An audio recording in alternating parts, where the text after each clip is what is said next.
All right, good evening, everyone. Welcome to this week's edition of Seattle's Civil War Legacy, live here on Facebook and YouTube. Tonight, I'm really happy to welcome back once again Dan Masters, a prolific historian of the Western Theater, prolific writer and author. And this is the second time we had Dan on earlier this year, and tonight we are going to talk about something close to Dan's heart, I guess, and that's Ohio troops in the Western Theater of the Civil War with the 105th Ohio, and then also discuss them a little bit at the Battle of Perryville. So, Dan, why don't you tell our viewers a little about you, your background, your writing projects, and so on, and then we can get into it. Sure. Richard, thanks so much for having me back. It's a pleasure, all the way from the Midwest to the West Coast. So yeah, I'm Dan Masters. I've been active in Civil War research for 22 years now. I've published 6 books along the way, mostly about Ohio troops in the war. Probably most people getting online might be familiar with some of my blog work, which, as you said, is rather prolific. Yeah. It is absolutely a labor of love, but it's in part a family business. And when I say that, during the Civil War, the Army of the Cumberland was the family business. We had just numerous ancestors and uncles and cousins that they all served in the Army of the Cumberland. As a matter of fact, I have it on my desk here, is my great-great-great-grandfather's discharge certificate. He was with the 1st Ohio Cavalry, which served their entire tenure with the Army of the Cumberland.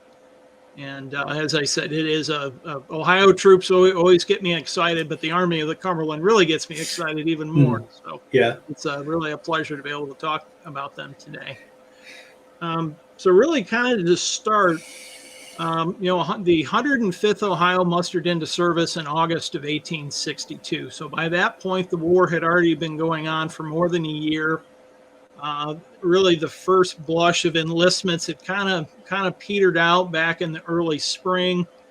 And really, the thought was in the Union Army that we have enough men in service now that we should be able to subdue the rebellion with who we had on hand. And for a while, the Army actually stopped enlistments. Well, the events in the spring of 1862 made that seem like a pretty wise thing to do. I mean, the Federal Army had just won victory after victory in the Western Theater, Fort Henry, Fort Donelson, Mill Springs, of course, Shiloh. And as you get to the end of May, there was this expectation there was going to be this huge clash at Corinth, almost like a Shiloh Part 2. And it just didn't happen. P.G.T. Beauregard, who was the Confederate commander, understood he was outnumbered about 2-1 and retreated. So there was never really this big grand fight for Corinth that everyone had expected. But the war in the Western Theater, for the Federal Army anyway, had gone remarkably well. The Navy was making inroads on the Mississippi River. By early June, they had taken Memphis.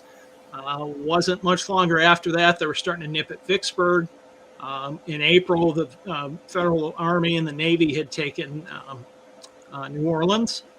So really, when you look at the Mississippi River, the Union's approaching from the north and from the south, and already, but less than a year into the war, we're already looking at the Confederacy being cut in two. So, in the Western Theater, things are going pretty well. Not so much in the Eastern Theater. Of course, there's McClellan, who was a splendid organizer, but was rather deliberative in his movements. There was the Peninsula Campaign that was kind of coming to its culmination there around that end of May, June time frame. And of course, then they have the Battle of Fair Oaks or Seven Pines, which is a tremendous battle. And really, the quote unquote the siege of Richmond begins, which Robert E. Lee, of course, breaks during the 7 days battles at the end of June. Really, that's kind of the start of the story for the 105th Ohio. There was a recognition on the part of the War Department that maybe we don't have the Confederacy as licked as we thought we did, and maybe we need to get a few more troops. And President Lincoln put out a call for 300,000 more troops to subdue the rebellion. And the 105th Ohio was one of about 20 or so regiments that came out of the state in response to that call.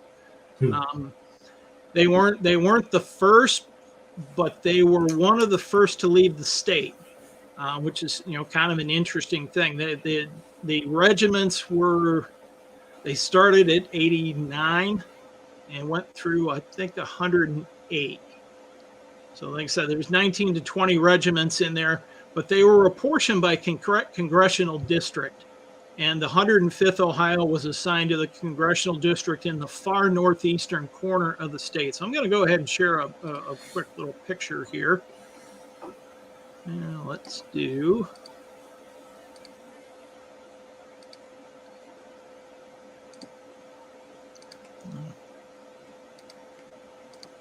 All right, you should be able to see this map. So this is a map kind of showing the northeastern portion of Ohio, and each county that had men from the 105th and where they listed. As you can see, it's all quite concentrated. This particular portion of Ohio is known as the Western Reserve. It is in the eastern corner of the state. The Western Reserve was reserved for, I believe it was Connecticut and New Englanders that had suffered loss during the Revolutionary War. One of the interesting things about this corner of the state, it is like, in some ways, like a miniature New England. It is literally New England transplanted to Ohio. The layout of a lot of the towns is very, very similar to what you'd find back in Massachusetts and New Hampshire, Connecticut, places like that. Interestingly enough, the political philosophies one would associate more with New England were also quite prevalent in this part of the state. This was, looking at a red state, blue state kind of thing. Ohio was a bit of a mix. This was about as red as you could get in Ohio. A lot of abolitionist sentiment, strong abolitionist sentiment. And there was a particular congressman that they had elected for more than 20 years to represent them, a gentleman named Joshua Reed Giddings, who's really famous or infamous, depending on your perspective on the war, is one of the most prominent abolitionists of the pre-Civil War era. He got in trouble in 1842 and 1843 for violating Congress's gag rule, which you weren't allowed to discuss slavery in the halls of Congress. And, Josh wasn't going to have any of that, and ended up being censured and ended up resigning his position in Congress. Of course, the people back home were just livid with what Congress had done, and they reelected Giddings by, I think it was like a 7,500 to 380 vote margin. So, wow. Yeah, just absolutely incredible. So really a show of support for him. He was a close political ally of John Quincy Adams. So as I said, these connections between New England and this portion of Ohio were pretty strong. A lot of the settlers that were in that area had come directly from New England. So there was really the political ideology as it had evolved in New England, it evolved in like fashion in northeastern Ohio. Was the Underground Railroad active through this section of Ohio? Absolutely, very active, especially in Lake and Ashtabula counties, which were right on the lake. There's a couple of really great books about the 105th Ohio. My favorite, of course, is Albie Tourget's Story of a Thousand. Yeah, classic. Yeah, absolutely classic. One of the best works on the Western theater. But he discusses early on how, as a boy, steamboats would come up near the lake shore, and there was prearranged signals that would be used to let these steamboat captains know that there were escaped slaves that would like to get across the lake. And they would pull up close to shore, and somebody would put the escapees in a small boat and paddle them out to the steamboat, and the steamboat would take them over to Canada, which was British Empire had banned slavery, I think, in the 1830s or 1840, but it was quite a Yeah. bit before we did. So if you could get to Canada, you were home free. And so, yeah, there was a lot of Underground Railroad activity in all through the northern portion of Ohio, but especially in this portion of the state, which Yeah. was so abolitionist in outlook anyway. Yeah. A lot of aid was given. Yeah, that's interesting because a lot of the locally here in the town where I live, there's a lot of men from Western Pennsylvania who come from a similar kind of background. It's surprising, too, because you think that thinking is really is really designated just to New England, and that the rest of the states were preservation of the Union, and then later on slavery was a motivation. But these men sound very familiar to those men from Western Pennsylvania with the Underground Railroad activity, the long-standing base of abolitionism, and it's fascinating, and it's surprising where you find it too. It's interesting to hear this in that section of Ohio. I wouldn't have expected it. Yeah. So, kind of moving into August of 1862, of course, recruiting efforts kick off across the state to raise new regiments. They kick off about the second week of August, or first or second week of August in this corner of the state, and literally within 10 or so days, they have raised 1,000 men. Wow. Very, very rapid. Men turn, they flock to the colors, as they said. The regiment mustered into service on August 21st, actually, right in the middle of Cuyahoga County in Cleveland at Camp Taylor, which is now in Cleveland Heights. I mean, the camp is, of course, long, long gone. But they mustered into service. Kind of an amusing story, if you'll permit me here a second, I can grab my notes. Just to me, it's a little bit of the color, a bit of color about the 105th Ohio. So they're at their mustering in. It's usually kind of I'll call it a solemn ceremony, but a serious ceremony. And if you know much about how regiments were lined up by companies, you generally put the tallest individual on it'd be the far right of the company. And you went from tallest to shortest. But the idea was, you kind of had this cascade, you go taller to short, and it kind of had a cadence to it. And the mustering officer is kind of looking over this collection of troops, and there's one particular individual that's just kind of towering over everybody else, and he's in the midst of trying to muster these guys in, and he notices that he's about to administer the oath of office and sees this clownish figure standing head and shoulders above everybody else, and he barks out, "Get down!" He's thinking that this guy's standing up on a tree stump, just to get a better view of the festivities or something. He keeps barking at the guy to get down, and everyone's looking around like, "Well, what are you talking about?" And finally, he calls out this guy specifically. He was in Company H. You man there in the 5th Company with the red beard, get down off that stump.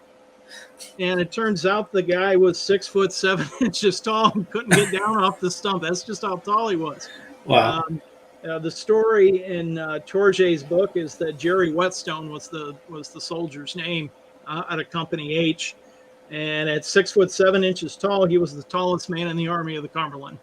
Wow. And throughout the rest of the regiment's history, whenever the things were darkest, some wag in the line would get the phrase going, "Get down off that stump, get down off that stump." And no matter how bad things looked, everybody got a good chuckle out of it. And that was like on day one. So it kind of set the tone a little bit for these guys that this was serious business that they were in. But they enjoyed each other. They enjoyed each other capitally. Is there any indication was he ever a color bearer at any point? Because for some reason, these extra tall guys always seem to wind up carrying a flag at some point. There's, no indication of that. But the one thing that he does mention in the book is that before Whetstone made it through the entire war without ever being hurt, and he was always in the ranks. He was always in his place. Wow. So he wasn't a mallingerer, or he wasn't. They didn't stick him up front to carry the flags, but he was always in his place in the ranks, all the way up through the Grand March through Washington in May of '65. So, yep, tallest man in the regiment, tallest man in the Army, and he made it through. Hey, we got some comments and things coming in here too. I want to maybe ask this question before we get much further, because it's kind of relevant at the moment. Valerie's asking, why is it called the Army of the Cumberland? Because that's already been established before this regiment is mustered in. Yeah. So and actually, and where does that name come from? It was established as the Army of Ohio. It was renamed the Army of the Cumberland. It wasn't actually renamed until January of 1863. Okay. That's when William S. Rosecrans was in command. So technically, the 105th originally joins the Army of Ohio. After Perryville and after Buell is removed from command, it's given. It's just called the 14th Army Corps, which it was much larger than it was 3 corps worth of men, but that's what it was. That's actually its official title at Stones River. And William S. Rosecrans decided Army of the Cumberland is who we are, because the Cumberland River runs through Nashville, and that's really our base for the rest of our campaigns. Sure. So they were renamed in January of 1863, the Army of the Cumberland, and carried that name all the way through the rest of the war. All right. Well, I hope that answers your question, Val. So we get them mustered in August. Yeah, August 21st, you said? Okay. And then, so what's the scenario now? Are they being put into brigades and divisions at that point, or are they still just being sent individually to another place where they're going to be formed into brigades? No, so they join the Army. They depart Cleveland the next day via rail going down to Cincinnati. The kind of putting this into a broader perspective, there was starting to be some rumblings that the Confederates were about to invade Kentucky. They really had not quite yet, but they were very soon to do so. And the thought was, well, the Union Army was largely concentrated much further south along the Tennessee River in northern Alabama, southern Tennessee, northern Mississippi, and the rear areas such as Kentucky were relatively lightly garrisoned. And the pathway that the Confederates were using was they were coming in through over by Knoxville, really around Cumberland Gap, which did have a Union force there. There was a division under George Morgan. And General Edmund Kirby Smith really kind of directed this initial offensive into Kentucky in the latter portion of August 1862, and essentially flanked the garrison at Cumberland Gap and marched into the Bluegrass. But we're getting a little bit ahead of ourselves. So let me get the regiment down to Cincinnati. Okay. And to speak a little bit more about their character. I guess one of the things about the 105th that I found really interesting was how literate they were. This wasn't a regiment with a company of college students. There were, several regiments that had, men coming out of Harvard or various colleges and universities. But statistically, 97% of these men could read and write, which, when you look at Civil War regiments in general, that's really on the high side. So they were very literate, but most of them were farmers. These weren't professional folks by and large. For the most part, they were just solid, sturdy northeastern Ohio farmers. So tended to be fairly independent, kind of took care of their own business, had their own mind about how they did things. Of course, they struggled a bit with Army discipline, like most troops during that war did. But to me, one of the interesting things, so they arrive in Cincinnati after this all night long train ride, and they had been equipped partially at Cleveland, but they were not yet armed. And you're certainly not going to send a regiment out into potential war zone without giving them some weaponry. So two things happened. for starters, the War Department determined that this regiment would receive a full complement of 1861 model Springfield rifles, about the best weapon you could get at that point in the war. Mm-hmm. So that was certainly a good thing.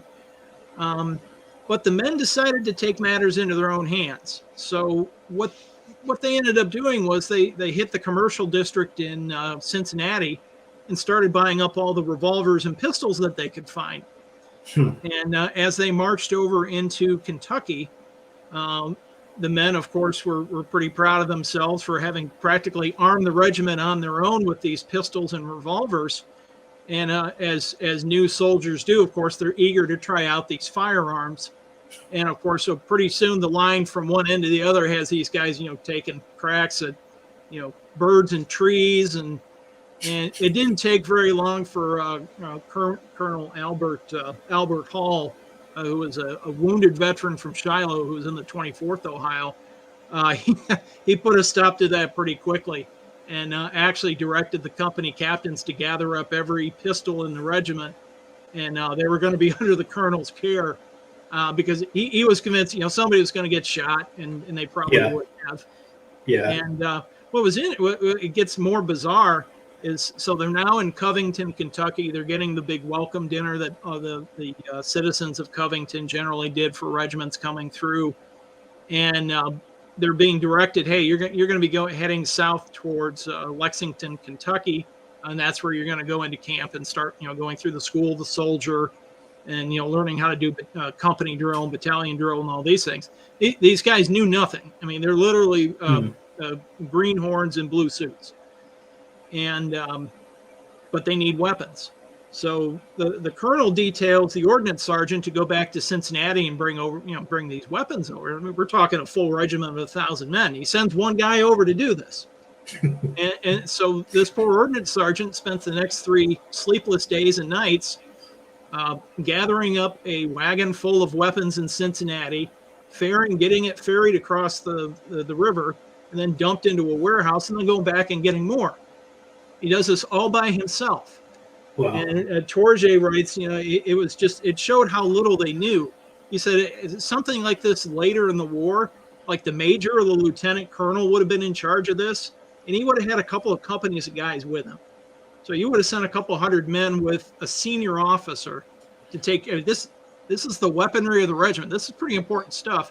And early on, they just trusted it off to the ordnance sergeant, let him take care of it. Wow. So they sat in Covington for the better part of 3 days, waiting for all these guns to be brought over, and then they were issued. And then they, got on the railroad again and head south to Lexington.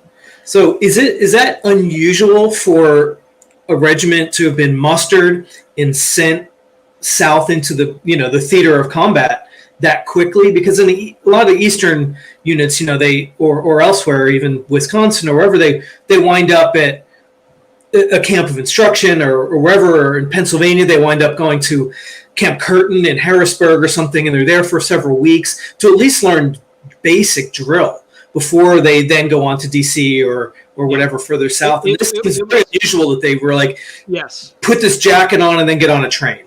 Yeah. And it happened. It happened to several Ohio regiments during this particular time, and the reason was that the thought was that the threat to the state was so manifest that we got to send these guys out as quickly as possible. Yeah, so they're more green than your usual green troops. Richmond, but we need to talk about Richmond. So these guys, just to state again, they're not just new troops, but they're more green than average. Yes. So the fact that they haven't seen combat, they haven't seen anything.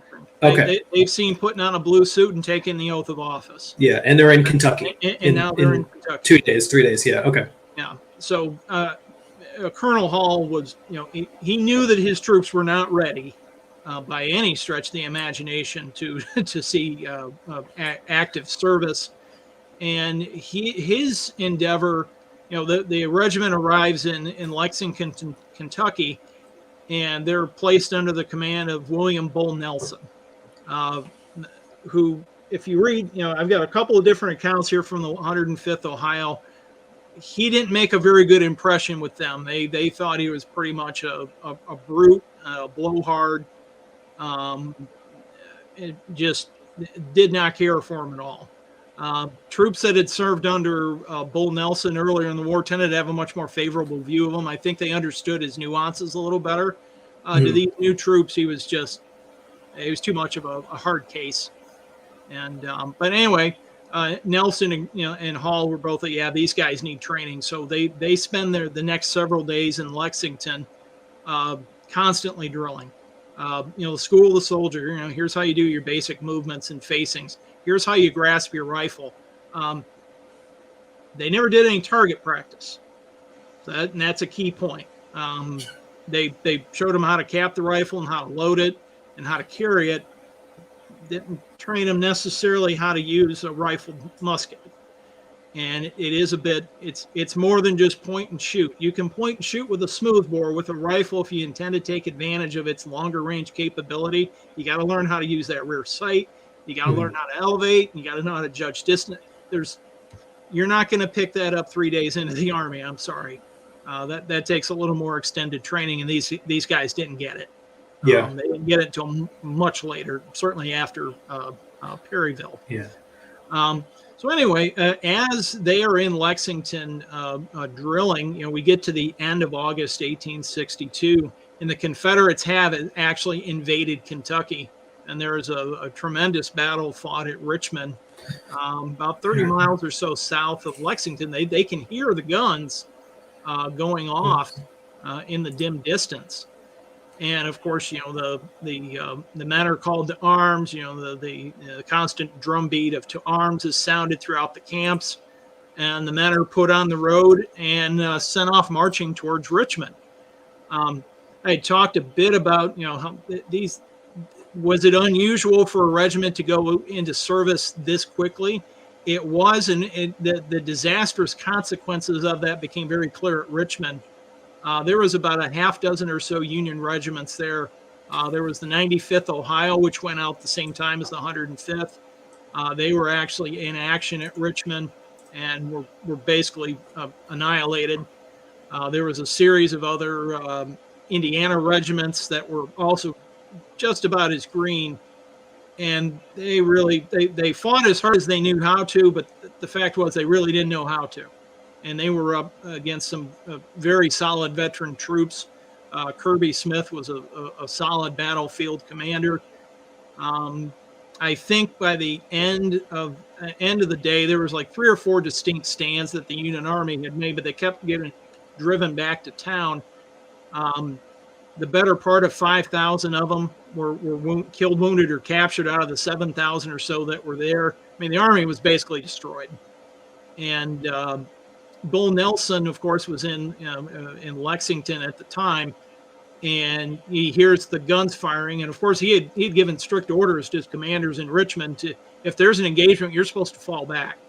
And they didn't follow the orders, thinking that they were just swatting at some Confederate cavalry, not multiple divisions of veteran Confederate infantry that really gave them a shellacking. And so the 105th, this is their kind of their coming out party, is they're marching from Lexington towards Richmond, and they just are being met by this parade of wounded and frightened men. You're going to catch hell up there if you go any further. You better turn around. The usual sayings that you hear, in a course of a retreat. What really caught their attention was Bull Nelson coming back wounded, and of course he was generally in a foul temper. I think he was probably in one of his foulest tempers the night of August 30th, 1862, and basically directs the regiment to about face. We need to retreat, and really this is the beginning of what the regiment recalled as the Hell March. To put this into perspective, it's late August. Most of us that have been down south at that time know it tends to be a little warm, tends to be a little sticky. And this particular year, they had a bit of a drought. So it was really warm, really humid, and really, really dusty. Mhm. While the men were at Covington and at Cincinnati, they had drawn basically their full share of clothing and equipment. And I mean everything, the heavy overcoat, the rubber blanket, the multiple shirt. I mean, these guys were loaded for bear. And of course, they had new brogans, which had not been really broken in yet. Mhm. And new troops marching with full kit doesn't go well, and it didn't go well for these guys at all, especially in the conditions under which they were marching. It was awful. But they retreated back to Lexington and then started heading back towards Louisville. And it was really almost, as I said, they called it the Hell March. They were on the road, 20 miles plus a day. And of course, as they're marching, they're trying to trek all this stuff with them, and pretty quickly started to learn that this is no way to go to war with 50 pounds of gear. So the road is just lined with overcoats and rubber blankets and pretty much anything these guys could get rid of. Of course, anybody that had managed to hold on to their pistol is now wondering, why am I carrying this 5-pound hunk of lead that doesn't do any good? So the road's lined with whatever pistols Hall hadn't been able to gather up. But what I find so fascinating about these guys is, even though they're really under some really tough conditions here so early in their service, they never lost sense of who they were, and that really comes true in Frankfort. Of course, the Emancipation Proclamation had not been issued yet. It hadn't even been. Something Lincoln was batting around, but it was not. Antietam was 3 or more weeks off in the future. So there were escaped slaves that would flock to the army in Kentucky and in Tennessee. And, depending on the personal opinions of the commanding officer, they might be allowed to stick around as cooks and servants and things of that nature, or not. And if a slaveholder would come into camp, laying claim to the escaped slave, the army generally turned them over, because that was kind of considered a civil matter. Mhm. Now, a year from, you go to August 1863, whole different story. In August 1862, we're still in that kind of transition, the very beginning of that transition era. But I think what happens in Frankfort kind of shows that the men in the army, I think, were ready to change that policy before the generals and the politicians were. So what happens in Frankfort was, along this march, they had a number of these escaped slaves, or African Americans, whether they were free or enslaved, nobody really knew, but they had joined the column and were offering simple things like helping a soldier to carry his stuff. If I help you carry your stuff, can I go with you guys to wherever you're going? And the soldier was like, yeah, that's a great deal. Sure. Yeah. You can carry my overcoat, my rifle, and all this other. And they were, so it was kind of a interesting relationship there. But of course, as men are, they start talking, they start getting to know each other. And the men were already naturally of abolitionist proclivities, had a more favorable view of African Americans probably than a lot of troops, given the time. And by the time they get into Frankfort, there's about 50 African Americans that have joined the column. Well, in Frankfort, there are slave catchers, and the slave catchers had pretty much had the run of the show prior to the 105th walking into town with these guys. So of course they're, oh yeah, so and so belongs to John Brown down in Glasgow. He needs to come with me, and they're trying to bowl into the 105th marching in their route step, which is kind of a loose march, but they're in formation. And these slave catchers are trying to break into their formations, and the officers in the 105th are having none of it. They're telling their men to fix bayonets and drive these guys away. Well, that didn't set too well with General James Jackson, who was their divisional commander, their new divisional commander. They had this is their first time meeting him. And, Jackson, the regiment kind of parks itself in the middle of the street. They're all exhausted. I mean, they're hot, they're sweaty. Water is very, very scarce. is just really miserable march. Well, Jackson comes up and he's in a fury because those slave catchers, he says, were his officers and they're doing their duty and you're preventing them from doing it.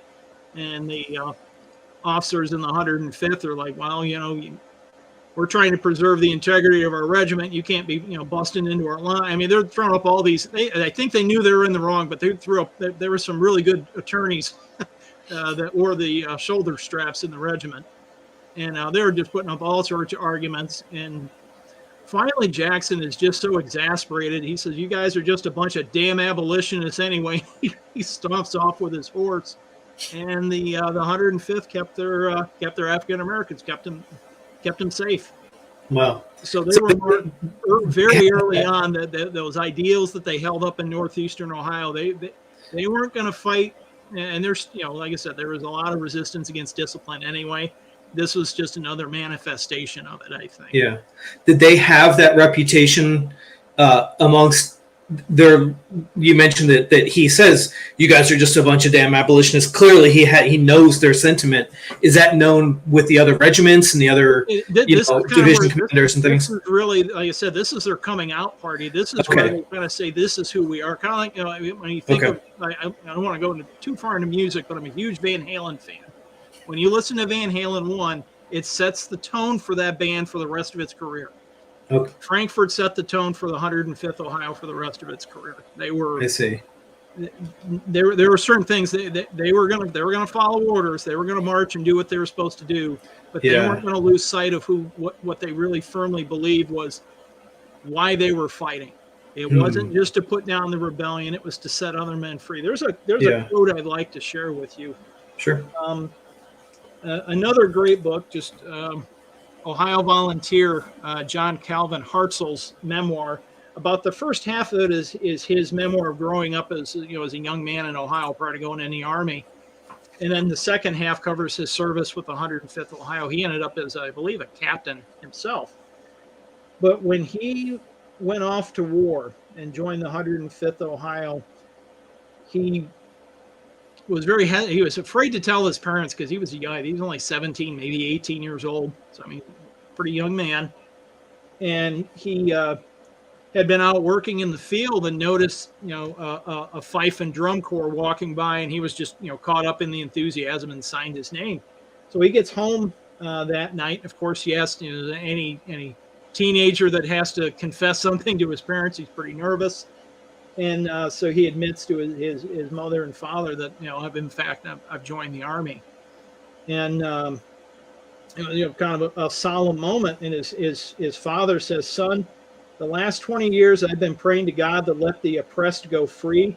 After the darkness, the light will come. Go, my son." So you get some sense of the support they got from home about what this war was about. They saw it maybe as more of an abolition struggle than it really was at that point, but that was their mindset going through. Now, granted, this is also post-war writing. Sometimes some of the sure we will write in biases and things that we think about that maybe we didn't necessarily feel at the time, because at the end of we look at things differently 20 years later than we did in the middle of it. All right, so we are now in Frankfurt, and what's the time period that they're there? That would be early September. Okay, so early September. And as your map shows, which is perfect, you've got Kirby Smith is, of course, occupying Lexington. He's hot on their heels, and they're retreating back to Louisville. Don Carlos Buell's army, which was located, as I said earlier, in the Tennessee River Valley, much further, 300 miles to the south, has been executing some rapid marches to keep up with Braxton Bragg's army, which is now also into Kentucky. So there's kind of this race for Louisville. The 105th Ohio, of course, is much closer. I mean, they're being in Frankfurt. They arrive in early September, along with a lot of other pretty green troops. Bull Nelson is again put in command at Louisville. That'll ultimately lead to his demise. Won't go into that quite yet, but So 105th Ohio gets into Louisville, and they're basically put on double duty. These men need to be drilled. They need to be trained. But there's also fortifications that need to be built and manned. So they're really kind of doing that. The Hell March took about a week. When the regiment started out, they were nearly full. We'll say 900 men. By the time they got to Louisville, they were down to 600, and most of those 300 that they lost in that march, they never recovered. A lot of them mustered out of service. Most of them mustered out of service with disability discharges. Mm-hmm. And these were every regiment that went off to war kind of went through this period where you go out with 1,000 men and you lose 20% of them fairly early on to illness or disease, or they just find out that they're really not up to. I mean, it's a pretty hard life. You might be perfectly fine as a farmer, but you're not going to cut it as a soldier. And there was a fair number that dropped out for that. But this Hell March, really, I mean, we're talking, they're 2 to 3 weeks into service and they've lost a third of their numbers. Wow. And as I said, they never recovered. Most Civil War regiments, as the war progressed, kind of settled in this 300 to 450 men. Usually it was about on the middle to high side of where they were at. There were some regiments that certainly had more and some that had a lot less. But yeah, kind of that winnowing out period hits them pretty hard and fast early on. So kind of, I don't, how much time did we budget for this tonight? Was this? An hour or so. Okay. So we're about 40 minutes into it. So. Okay. So we'll move the story along. We'll get Buell and we'll set kind of the grander stage of what's going on in the Western Theater. So we're now middle of September 1862. We'll zoom out on the map a little Buell's bit. So army is well on its way into Kentucky. Braxton Bragg has got the town of Munfordville, which I think you kind of got on your map there. Surrounded. Interesting side note, I had an ancestor in the 89th Indiana who was at Munfordville and was among the men who were surrendered there. So there's another family connection. But Bragg launches an assault at Munfordville, kind of a bloody repulse at first, and then brings up the rest of his army and convinces the federal commander to surrender. You may remember we discussed Colonel Wilder and his lightning the brigade last time. Well, Colonel Wilder was the commander at Munfordville, and the way he surrendered was kind of interesting. He was pretty green. He was not, he was no professional soldier. He was he turned out to be a very good one, but at this point he was still a little green around the gills, and. He's being given these notes that, demanding the surrender of his position, and he doesn't know what to do, and he really doesn't have anybody to consult with. So he sends back another flag of truce, went to talk to General Simon Bolivar Buckner in the Confederate Army, of all things, to come over and give him some advice about what he, and Buckner, was just appalled that someone, a Yankee would trust him with this, but he said, I would never have lied to that man for my life. At that point. And of course, Buckner brings him over and shows him, Bragg's army and goes, you're outnumbered here, probably 10 to 1. You might want to consider surrendering. And of course, Wilder does. So, kind of a strange little interlude there in Kentucky.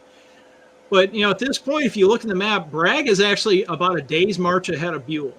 Buell's coming on as hard as he can, but Bragg's got the bulge on him.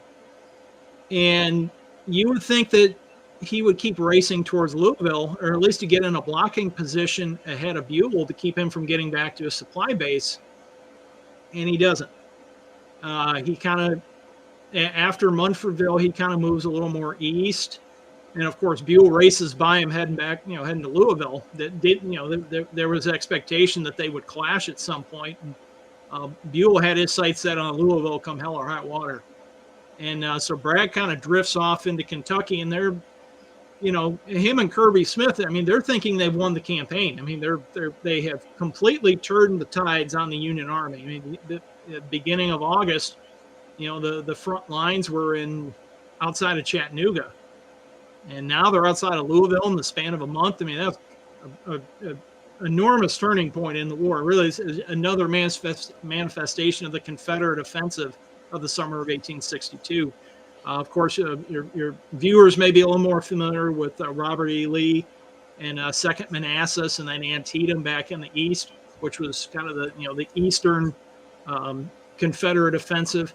Well, there was a Western Confederate offensive too. This was the primary one that went through Kentucky and Tennessee.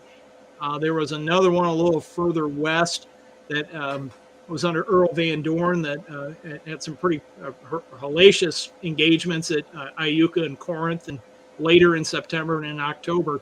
So really the Confederacy's on the march from the East Coast all the way to the Mississippi River and beyond. There was offensive going on all through Arkansas and Missouri.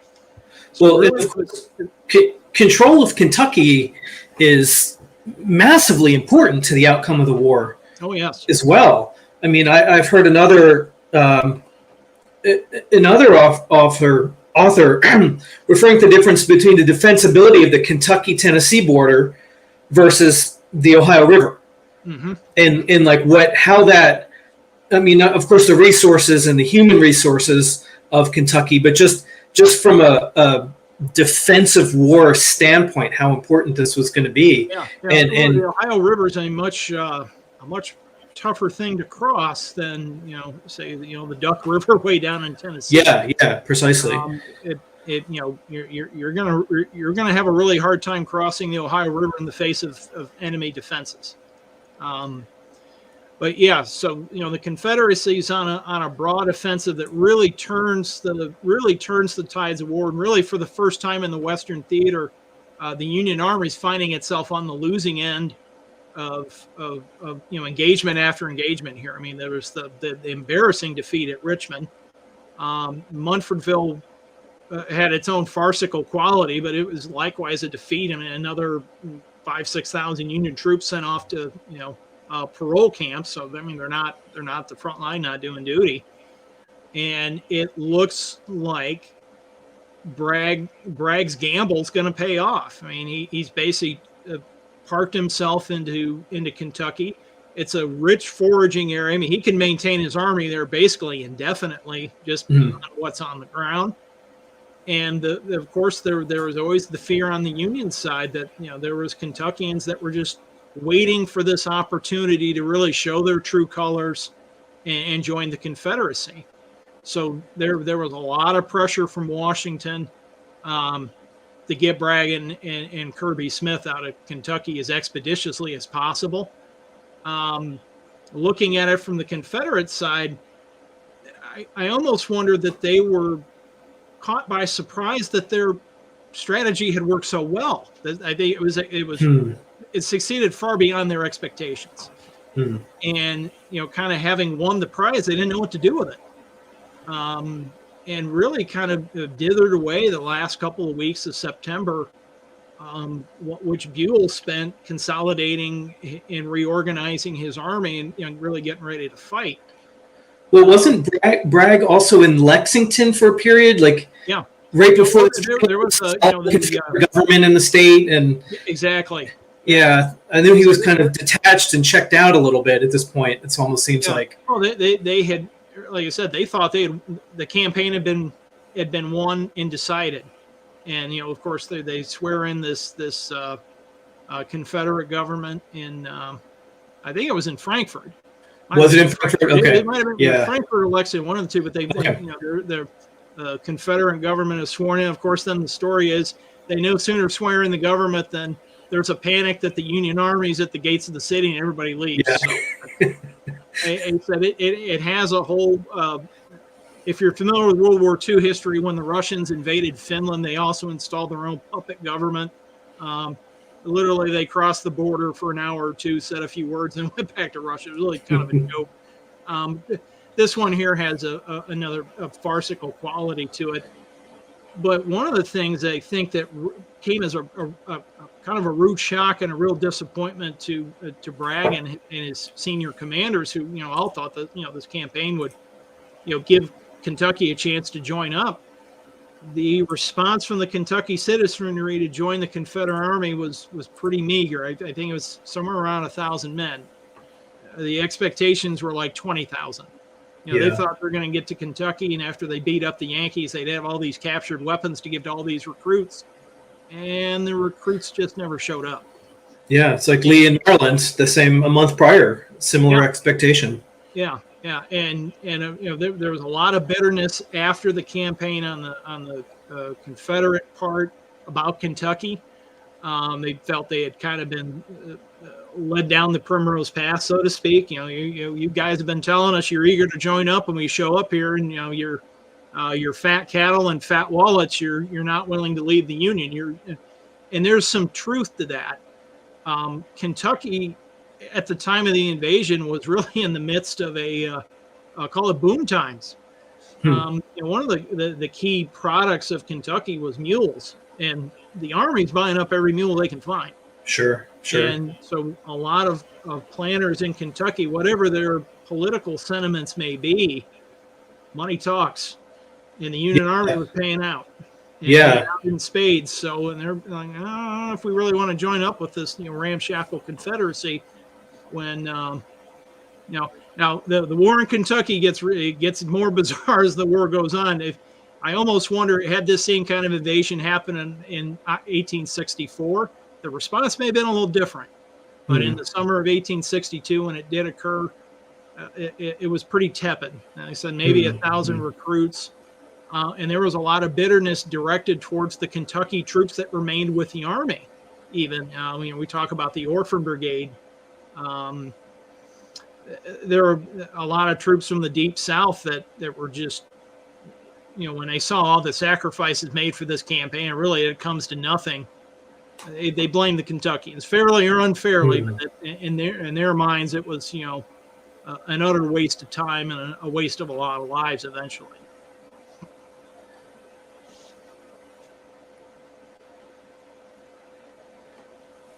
So we got Buell in Louisville. We've got Braxton Bagg having dinner parties with the new government in Frankfurt or Lexington. I believe you're right about being in Frankfurt, actually. I think it was Frankfurt.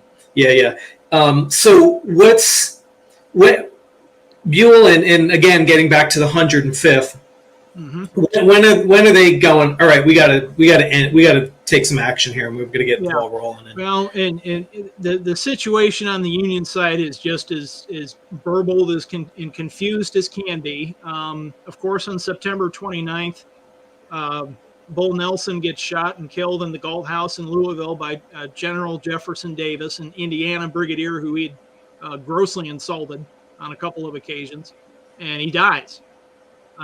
Buell had just tagged him to be one of his corps commanders, and now he's dead.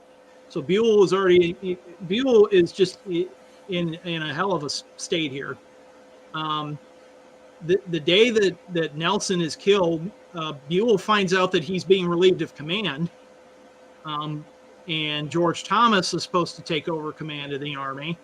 And come to find out, the War Department had crossed up its signals and had originally intended to remove Buell, and then they didn't.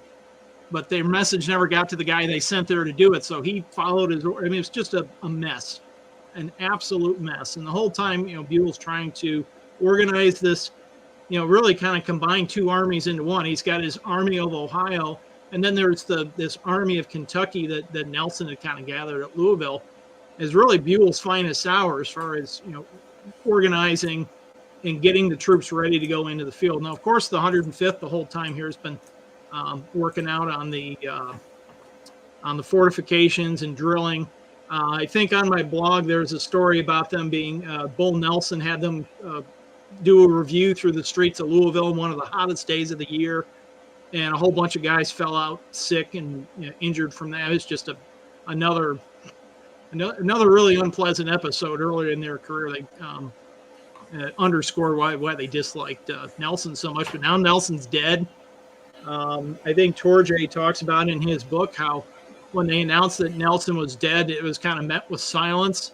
And then after the troops all broke up, went back into camp, there's vociferous cheering. They didn't seem to mind him getting killed one little bit. But as things stand, the Lincoln administration is all over Buell that, you need to drag out of Kentucky. I mean, we've got the 1862 midterm elections coming up. it looks like we're losing the war. 2 months ago, everything looked great. And now we've got, Lee stomping all over Northern Virginia. And now we got Bragg almost on the cusp of hitting the Ohio River. I mean, this is just absolutely unacceptable.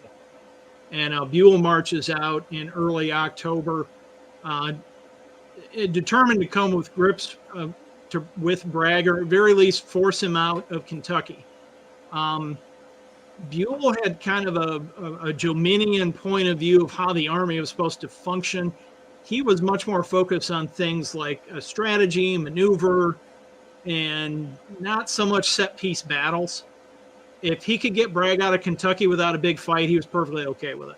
If he had a big fight, he was okay with that too. I mean, but he was determined to get him out of Kentucky. And really, the two armies kind of blunder into each other at Perryville, and it's the 105th Ohio's first time under fire.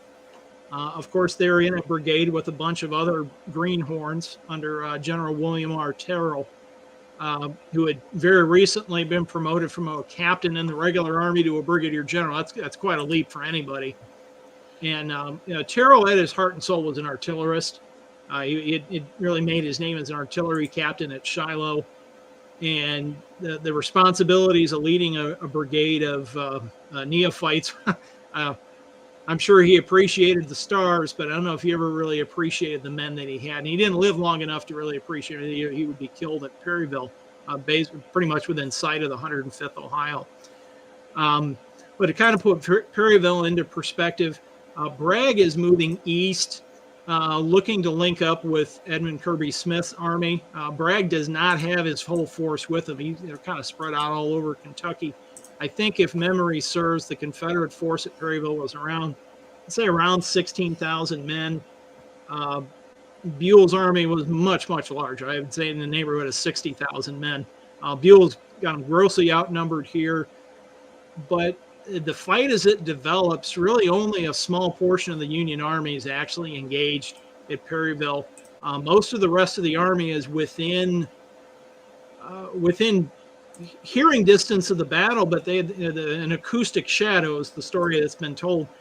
Buell didn't know that the battle was going on until several hours after it had started, and by that point it was nearly over.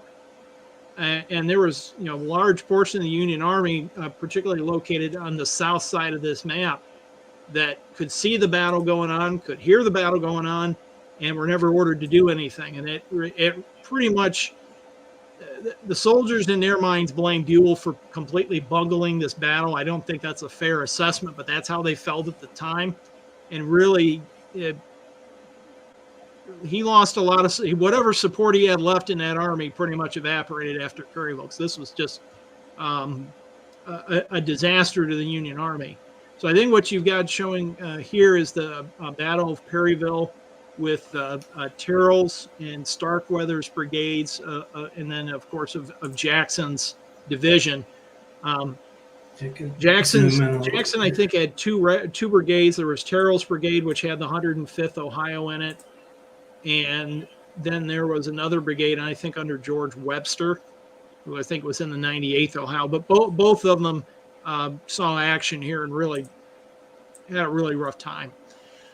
So the 105th, as they go into action, it's mid-afternoon, say 3 o'clock or so, and as they march up, they're marching up to Parsons' battery of guns, which Terrell, being the artillerist at heart that he is, gets really involved with, and doesn't give the infantry regiments a whole lot of direction. So the Confederates are out there, and go take care of them. And the 105th Ohio charges out into this field. And if you scroll up a little bit, you'll see, who does the 105th Ohio run into but our friend Sam Watkins, 1st Tennessee Infantry, the famous author of Company H, mixed it up with the 105th Ohio at Perryville. And there we go. The 105th Ohio, they, by this point they had some drill. They knew which end of the rifle to point at the enemy. They charged valiantly and were butchered valiantly. They lost heavy casualties. At when Torget's account of Perryville is fascinating reading. I think I like Hartzell's a little better. Hartzell was a second lieutenant in Company H, the company that had the 6'7" soldier in it. Hartzell was one of his, ended up being his commanding officer after the captain was killed, and the first lieutenant showed the white feather, and that was one of the things that the Battle of Perryville it kind of cemented. For the men of the 105th, they learned very quickly who they could rely upon and who they could not.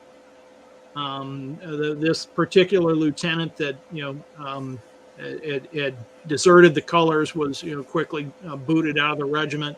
Hartzell is just, his prose is just beautiful.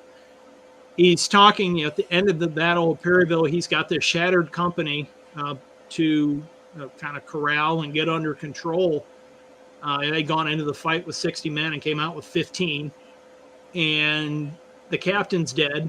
The first lieutenant's gone. Nobody knows where he went. That wasn't discovered for several days. And he's kind of commenting that, I'm 19 years old, and 45 days ago I was behind a plow out in a field.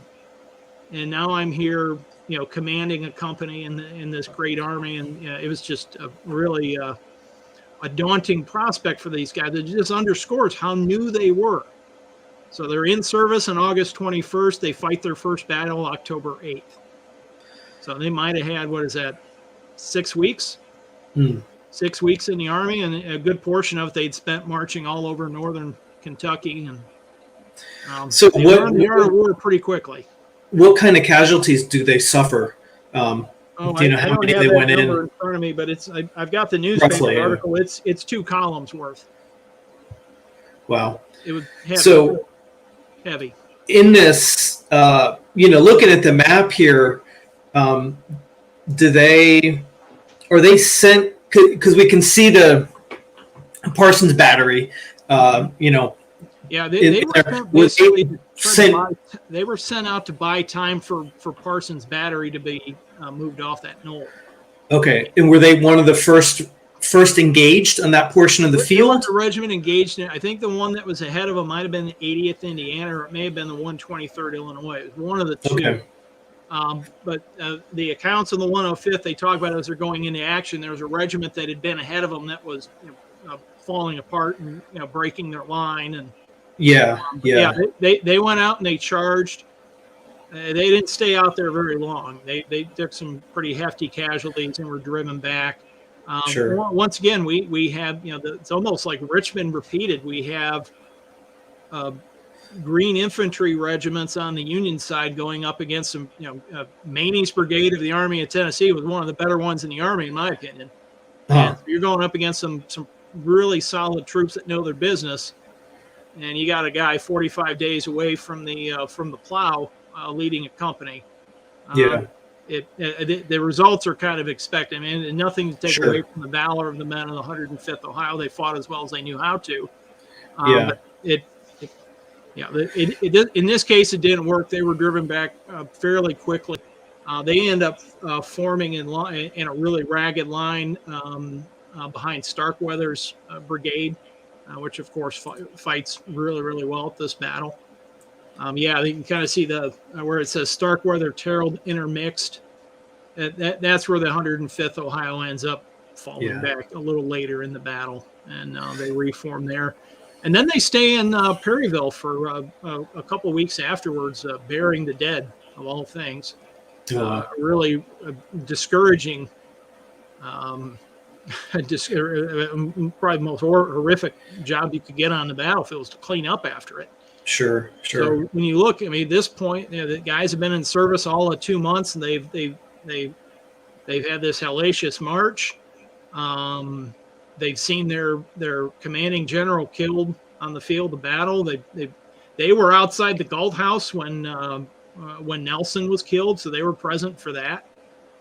They just what they went through the first 2 months in service. I'm a little surprised they didn't have a desertion problem. So I could imagine looking at this. Is this what we're in for the next 3 years?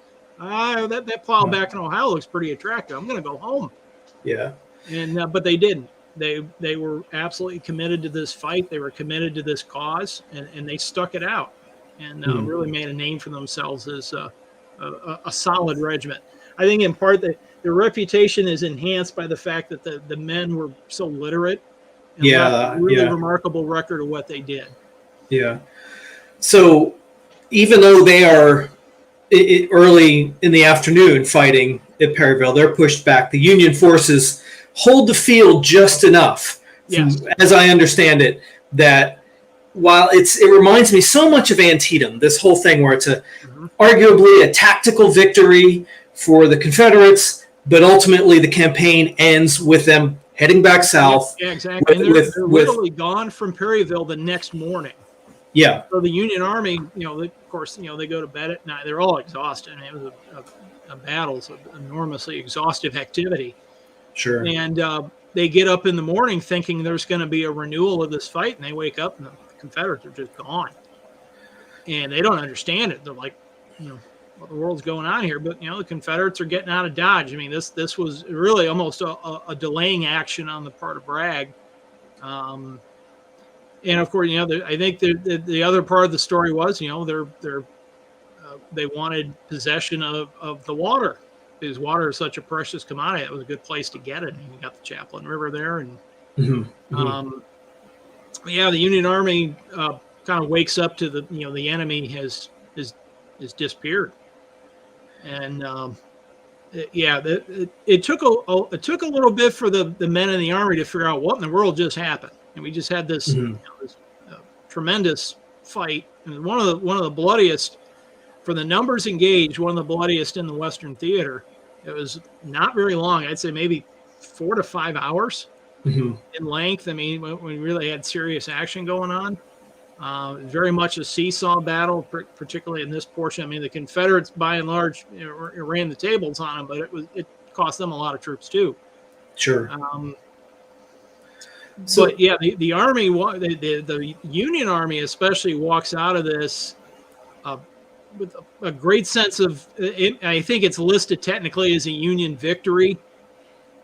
I don't think the men felt like victors walking out of this. They felt like they had been sold. They'd been sold a bill of goods. Buell had completely botched this battle. As I said, I don't think that's a fair assessment, but that was the assessment they had at the time. He had ample forces on the field. He could have destroyed Bragg's army.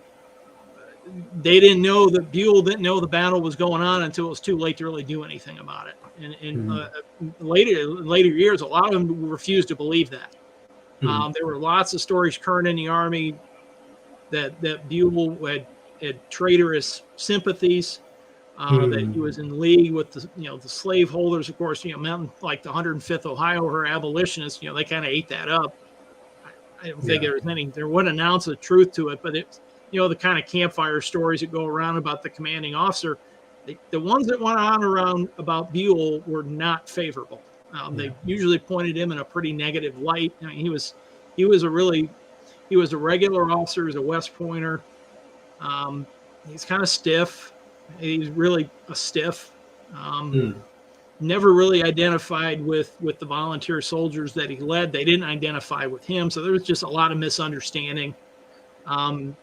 Buell seemed to be really focused on kind of like petty matters, and he really lost the heart and soul of the Army. They just didn't believe that.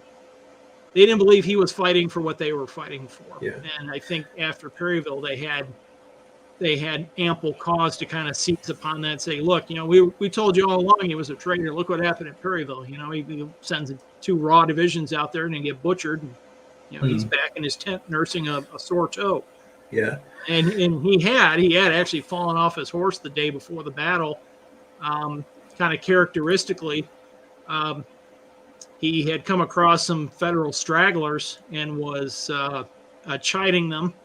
And one of them had the temerity to mouth off to him. So he charged at him with his horse. And the soldier grabbed the bridle of his horse and he was thrown off of it. So Buell lands on the ground and is injured. And he's legitimately injured the day before the battle. And it was in part because, he wasn't going to take impertinence from a private soldier. Came back to bite him. So when we think about the totality of the service of the 105th, which they go on from here to participate pretty much in every standard battle of the Western Theater, all the way through the Carolinas, and they do wind up at the Grand Review in DC. Is that correct? They do. Okay. Yeah, So they see it all from this point, really, for Western Theater troops. And where does Perryville sort of fit in historically for them? Like when you're reading Tourguet and their accounts and the other things, is this something that they really have a lot of pride in and they really kind of plant their flag on, or is it because of this kind of mixed outcome almost to the battle? Does it not hold much position among them as a legacy kind of event for them? Or? To them, if you're familiar with the story from Tom Sawyer, it's the making of the pup. It's how they became who they were. This is their origin story. Good, bad, or indifferent. This is where they learned to become soldiers. Okay. It was in this campaign and at Perryville.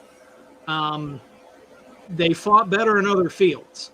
Sure. But with good reason. You know, they really didn't see serious action again until March of '63 at Milton, Tennessee, where they comported themselves very well. And then, of course, at Chickamauga. But that's a year into, you think Chickamauga is almost a year into the future from Perryville. They do miss out on Stones River. They are still in Kentucky at the time of Stones River. You know, I think we've talked before. We were talking about Wilder chasing Confederate cavalry in southern Kentucky with infantry.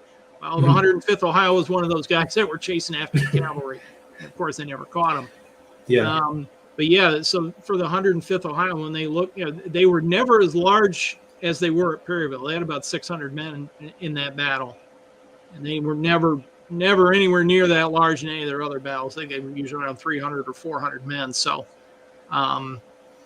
it had to be just an absolutely terrifying experience. I mean, to go out there, the little drill that they had, and I think they did some weapons training in Lexington, but it's still pretty rudimentary stuff. I mean, we're not talking, experienced, well-trained infantry here. These guys they're pretty green yet. Yeah.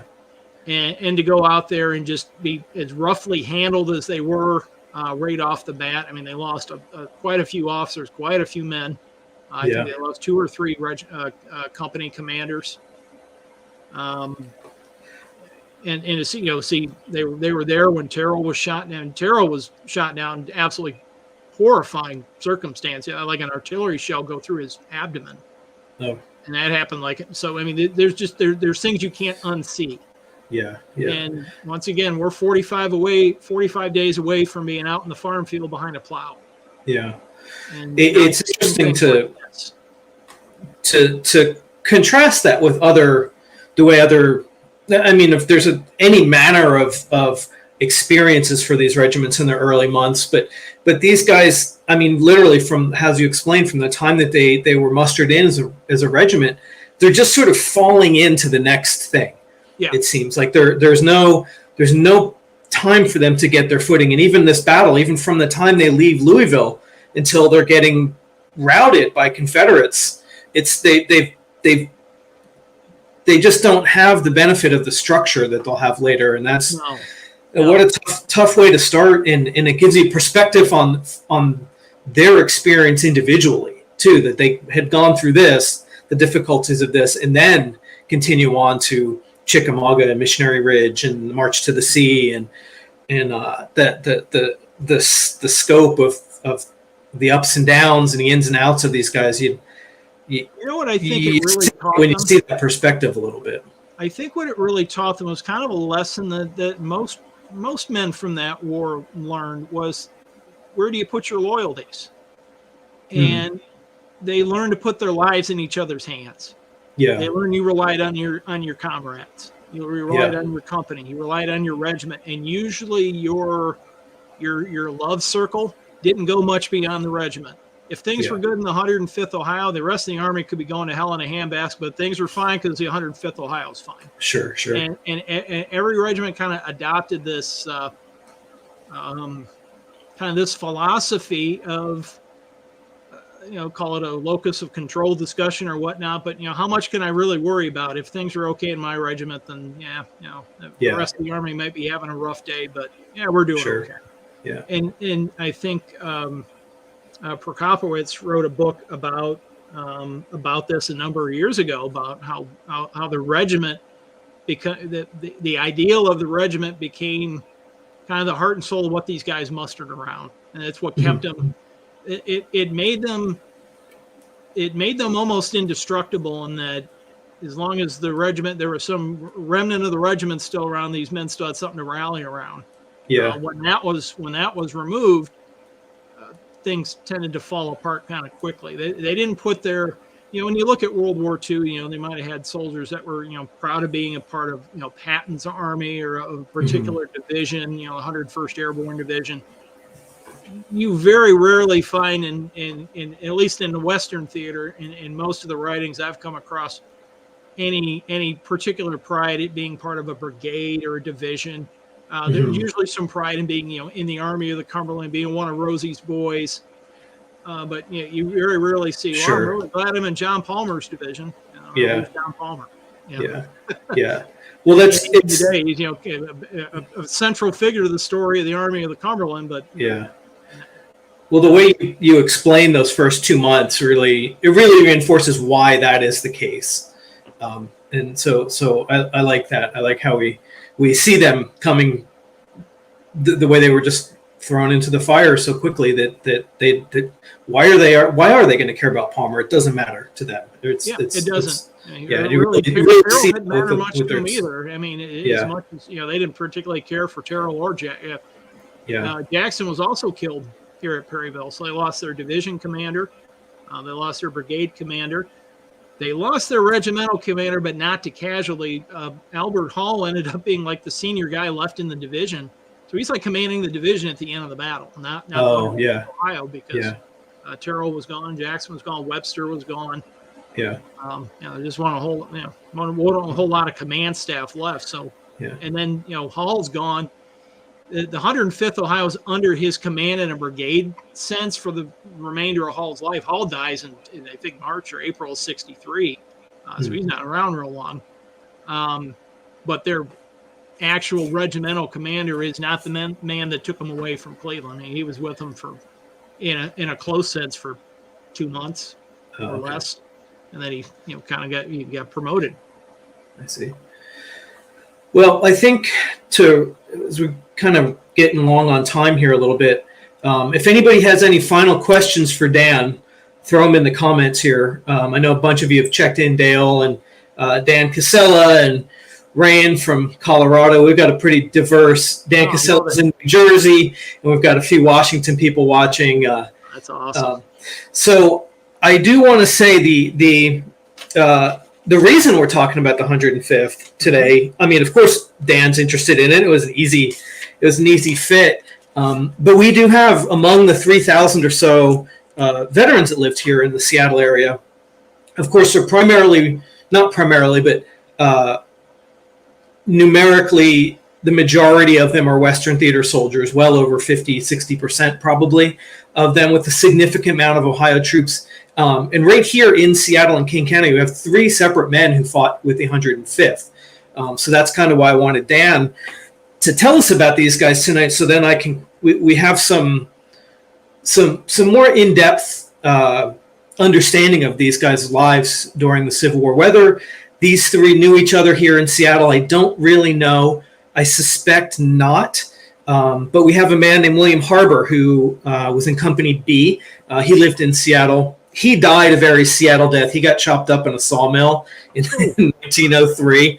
So he survived Perryville. He survived all of that, but he couldn't survive a crosscut saw on a log in a sawmill in South Seattle. That's a pretty typical way to die in Seattle in 1903.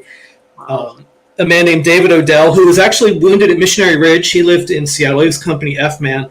And then here where I live on a northeast suburb of Seattle, there's a man named Robert Porter, who was in Company A.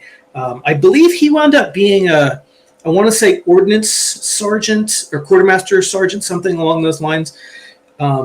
and he has some really interesting stuff that I've done some video content on. That he also survived unscathed from Perryville, but went on to have some really interesting experience at Chickamauga and onward. So everything that Dan's told us tonight is interesting, and covers a lot of geography between Ohio and then this fighting in Kentucky and then down south into Tennessee and Georgia and back up to Washington, D.C. and all that. It's very much present in our history here in Seattle as well. And wherever these men went for Rain, I'm sure we could find a 150 Ohio member in Denver, in Colorado somewhere, because so many of these men went westward, not only just to Seattle, but they carried the yoke of being our westward directed pioneers after the war, after having survived what they did and what Dan told us about tonight. So they're captivating lives, and it's nice to put all these different pieces of them together. So I really thank Dan for giving us that perspective on them as these enthusiastic abolitionist leaning Northeastern Ohio troops just getting thrown right into the furnace of the war and surviving and then living with that legacy the rest of their lives wherever they went. I think the men were generally very, very proud of their service. Yeah, I believe so. The Union Army, and I think they were probably most proud of the principles that they stood up for, the principles they held as they enlisted, triumphed. They just, and took a great deal of pride from that, and pride from what they're, I don't think they ever put their regiment above anybody else, but they also didn't, they didn't stand in anyone's shadow either. They were, confident they had done their duty to the best of their ability, and were proud of their accomplishments, as I think they should be.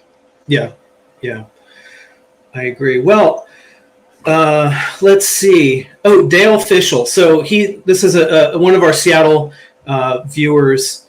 He had mentioned this to me earlier. I actually forgot about it. I'm glad you mentioned it. So he also had a great uncle, Ebenezer Fischel, who was in the 105th at Perryville. He was captured there and then pardoned the next day. Sure. So that's really cool that we have a descendant of the 105th. And Dale was actually out on one of our tours this summer too. We actually got rated up by one of the 105th veterans that we mentioned. So that's pretty cool. I'm glad he's watching tonight. Can appreciate the 105th story. So I guess, Dan, if you want to just conclude with telling everybody where, your website for your books and your blog and everything, so they know where to find your work. Sure. Probably the easiest way to find it, just go to Google and type in Dan Master Civil War, and it'll be the top two answers. There'll be one there for the blog. I post pretty regularly, usual multiple times a week. I'm going to take a bit of a siesta here for the next few days. We got the Franklin Civil War Showdown in Tennessee that go down to with a buddy, and we're going to spend a day at Stones River, which is actually my current book project. Is I'm writing a narrative history of the Stones River campaign, which Perryville was one of the events that lead into that. Buell, of course, will be removed in late October from command of the Army of Ohio, replaced by William S. Rosecrans. And then we start getting into the tail end of the year with the drive out of Nashville. And it's an absolutely fascinating story. I've been working on it here kind of every night here for the last couple of weeks. And I just geek out over it. It's kind of embarrassing. I understand. Well, that's great. Then we have another topic that we can have you back on. We can go through Stones River. I think that's important and very dramatic fighting, of course. Oh yeah. Another one of those campaign. Another Antietam-like fight where both sides kind of fight their hearts out, and when you get to the end, who really won and who really lost? It's another one of those horrendous toss-up battles in the middle of the war. Sure, it's an amazing story. Yeah, and we do have quite a number of our Seattle veterans that were participants there. So I will have to start cataloging and listing those, so we can maybe we can visit that in a couple months down the line. That'd be great when you're ready. So All right, everybody. Well, thanks for watching. We had a nice turnout and lots of involvement in the comments section tonight, and I'm glad you guys are supporting my work with Seattle Civil War Legacy. And Dansdale said he follows your work both on Facebook and your blog already. Great. So yeah, I appreciate everybody's support and your enthusiasm, and thanks for watching. And like I said, keep up with Dan's work if you can. He's prolific with the blog. Sometimes I don't even get them all read. So Thank you. It's good stuff. So thanks everybody for watching, and thanks Dan for joining us. And have a good night, everybody.